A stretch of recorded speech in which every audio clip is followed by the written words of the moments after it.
We're going to go over the brain. The brain is composed of 4 to 5 major areas. The first one being the cerebrum, which is up here. It's the green, lumpy part up here. Down below you have the cerebellum. Then you have the brainstem. The last section is deep to the lateral sulcus. So the lateral sulcus separates the frontal and temporal lobes. If you pull that apart, you can see the insula, which is the last lobe.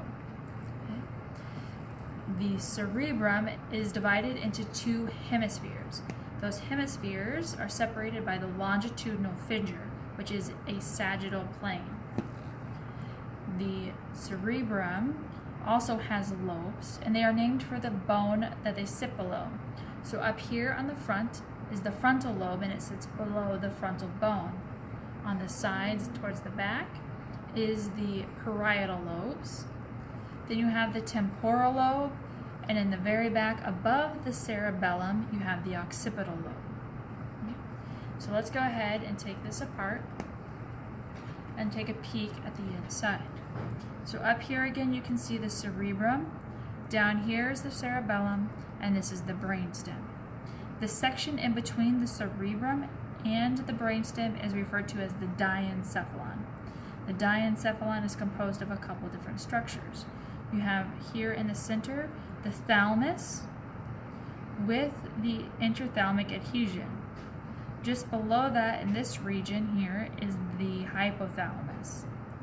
It connects, if you look on this half, to the pituitary gland. This big half circle up here is the corpus callosum, and it is the bridge that connects the left and right hemispheres of the cerebrum. Just above that is this part of the gray matter, which is known as the cingulate gyrus. Going back to the corpus callosum, you'll notice this little bridge that goes anterior and inferior. That is the fornix, and it sits right above the thalamus and the intrathalamic adhesion. Okay. Then we have the brainstem down here. The top part right here is the midbrain. It's divided into left and right halves by a structure called the cerebral aqueduct, which we'll talk about when we go over the ventricles. So midbrain, this big pregnant belly out front is the pons, and just inferior to the pons is the medulla oblongata. Now, in the brain, there are several areas that are wide open and filled with cerebral spinal fluid. Those are called the ventricles. Here in this space would be the lateral ventricle, and the lateral ventricles on either side are separated by this thin membrane called the septum pellucidum.